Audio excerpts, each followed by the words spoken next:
I'm Jeff Smith, and I want to talk to you about a whole new way of making horsepower. It's really very exciting. Let me tell you a little bit about it.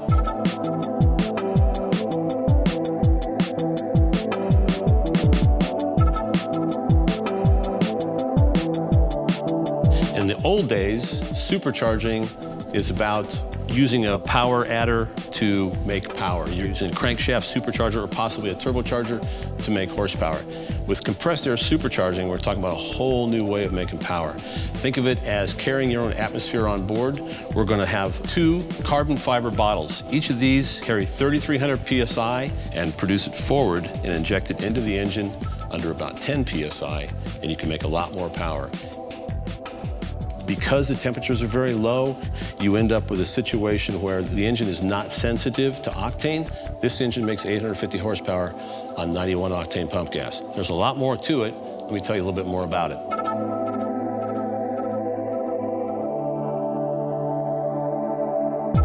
The first component in the air delivery module is a high-flow mechanical regulator that takes the pressure from 3,300 PSI down to 100 and delivers it through a large diameter, low-restriction, medium-pressure hose that feeds the 100 PSI air forward to the engine metering and discharge components.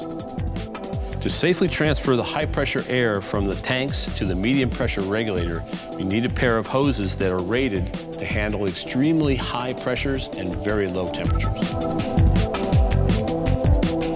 The next component in the air delivery module is the 2-stage high-flow shutoff valve.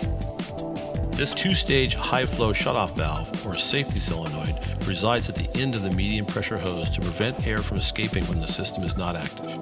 The electronic pressure regulator is the last stage of control for air being pressurized into the engine.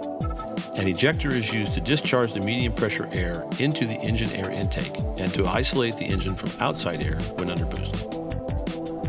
The third component of the system consists of an electronic boost controller and a manifold absolute pressure sensor.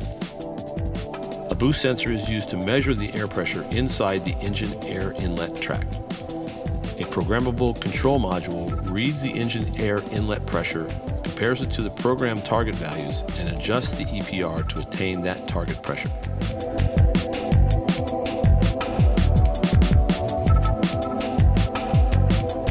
So what is the compressed air supercharging advantage? No parasitic losses, high charge densities, optimum ignition timing, optimum air-fuel mixtures. That means more power than any other power adder of any kind, period.